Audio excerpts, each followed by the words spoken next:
Asi e ta whioi Ko o ngā kotoa pe ku o mahino io Whawhonga mali mali Fo I maalahi Pe a tānei nei pe keke mai ngā haki Whakamore more I haaku Oh no no Ko e kumo oni he I kai pe te ulanga e au Na aku pe he te ufufu Te au puke mau Oi mo oni he I kai pe te ulanga e au Mo oni ne ta kaunga me ape Ta kaunga me ape Kai milahi e ta whioi ko whoki kai te lara o mohe E na e ke he atu pe ku o whai a te koe I hato e taha pe I a kolo pe E kai te ulanga e au Love you, hon. Ko whiawhia ke u whahoko atu ai taitare reike te mautolo kainga I he houani. Whahoko atu ai proklama mawa he koini ku whamapahe I whatani. Ka takpehe ki tō musi e proklama. Ka kou kore ke u tomua o atu a e whatapu ki a hou eiki. Whatapu atu ki a haa tahi whanua, haa taki lotu. Whatapu atu ke teki mautolo ko tau pē. E tonga ko tau pē, e kuongo atu ke teki mautolo. E tau proklama ko ia o e ahoni. Ko e proklama mawaheni, pia mo e founder ko ia o e hulo wifi, a ia ko Kafoika Stake. Ko e proklama foki ko ni ku o atuia, ko ngā ke I he whainga maari e ko e ahoni, ko whiawhia ke taitale rei, Kafoika ke tau proklama ko ia o e ahoni, whataunga pe e Kafoika o ku lelei a mea ko tau pepe mei hena,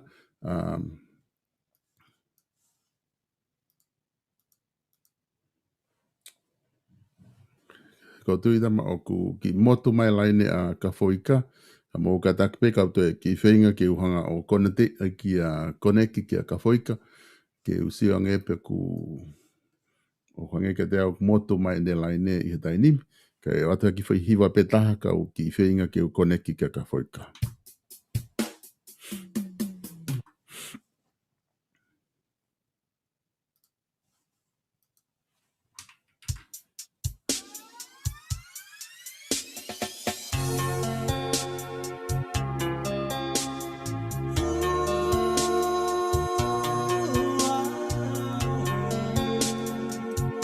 Ina hofofonga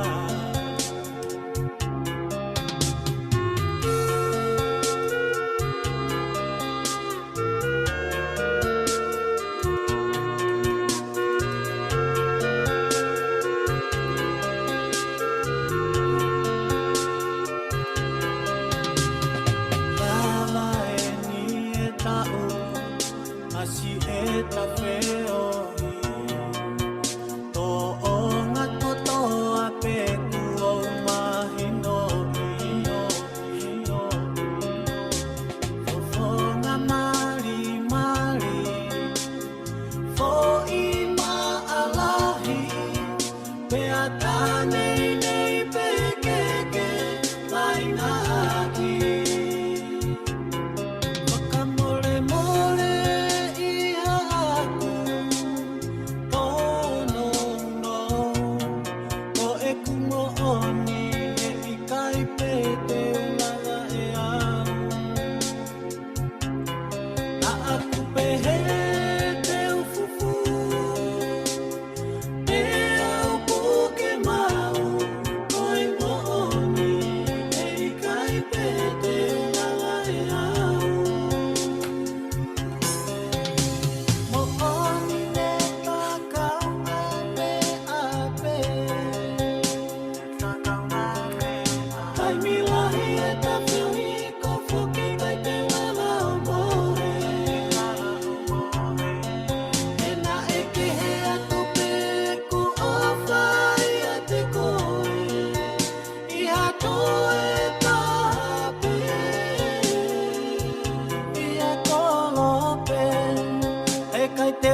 Tanei nei pekeke mai ngaki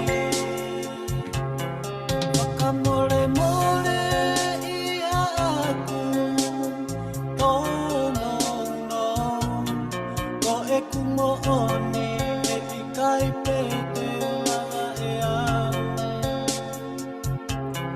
Na aku pehe te ufufu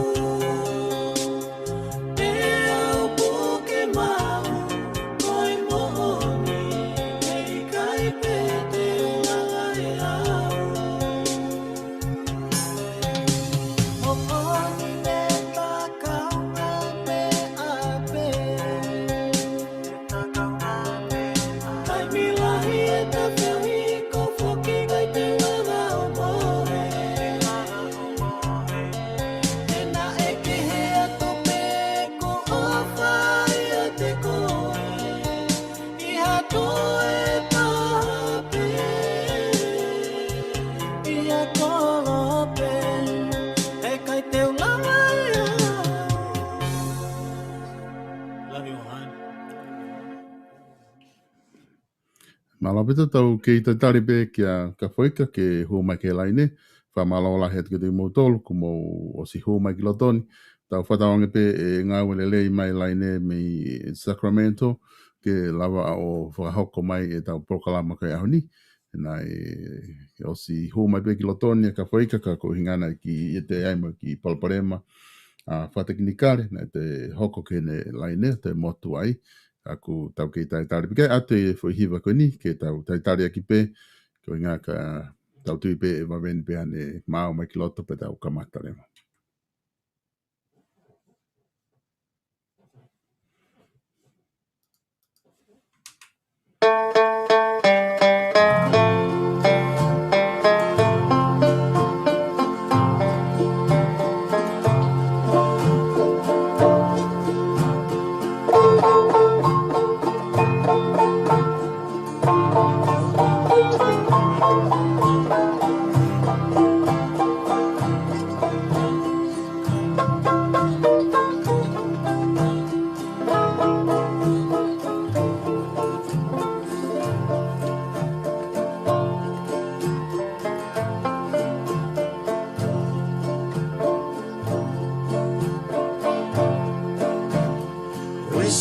Asi e te nofo whakaanau me i e ririwha.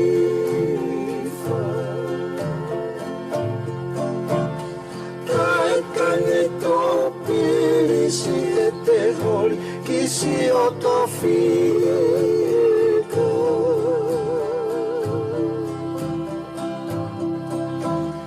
Risa he me amamahi He me amamahi ko mawhekita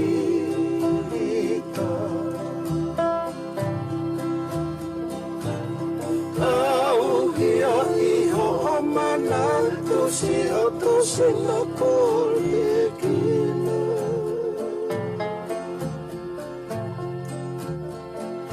Tau mai a ka aine Ke ke loi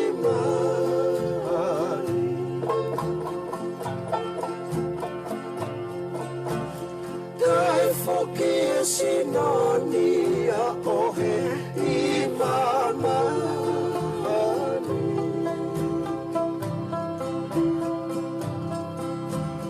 Hanusi o kulatoni He fie tangi mui mui Seu ke kua I foa e mate E toe moi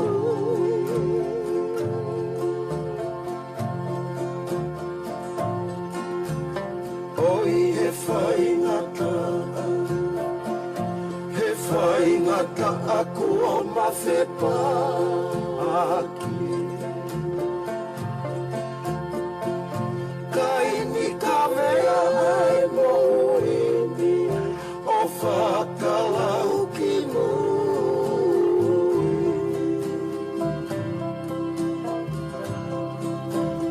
Tangi o i mata ai loto ni moe atamai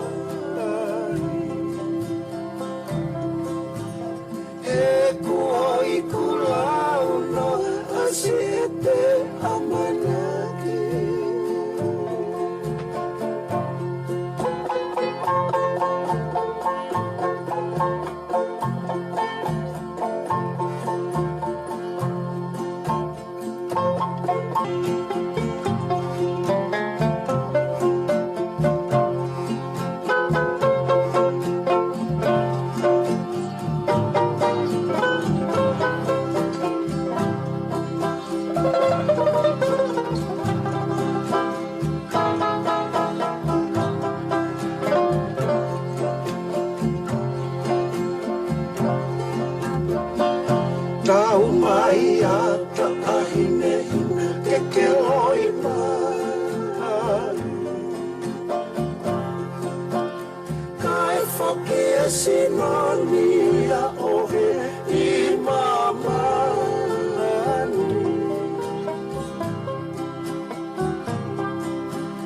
hanu si okulatan he fie tangi muinu seu que kua e fai mate e toi mui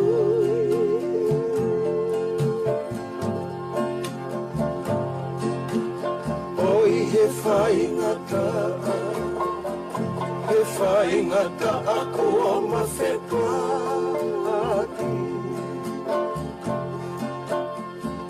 kai ni ka vea ai mo uini o whakalau ke mui tangi lo I mata ai lo tami moe atamai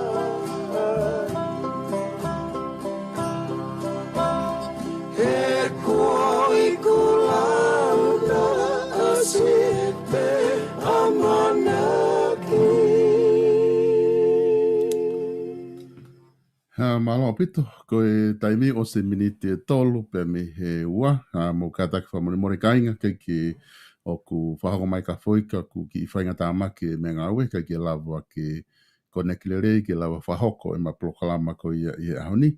Ko kore whamone at ke tiki mou tolu, e toki announced peha aho ke whahoko ai e ma plokalama ko ni hulo wifi, ke orewa ke maule rei ai me ngāwe, mo lawa ngāwe rei, ke lava ke whahoko te tau proklama. Pak whamalola he te mo tolu kainga. Ko e proklama hoko koe ahoni, e tuk whahoko tuia I hoko ai wha. Ai e koe proklama tufunga whanua ia alo au, pia mo palofesa siasi o laftani, pia I hoko rewa ai ono, koe langa whanua ia are matua. Ka neongo ia, ko reatu, ke mo katak whamore, ke lava e tau proklama, pia mo e hulo wifi, ki whainga tāmaki whakateknikare, ka tau toki whaonga te taimi e whahoko e proklama koni, ka tau toki kau whatahai. Ato he whahiwa whaos koni ke te motol, ke whanohono whaki, aho, ka tau toki whilongo aki hoko e wha.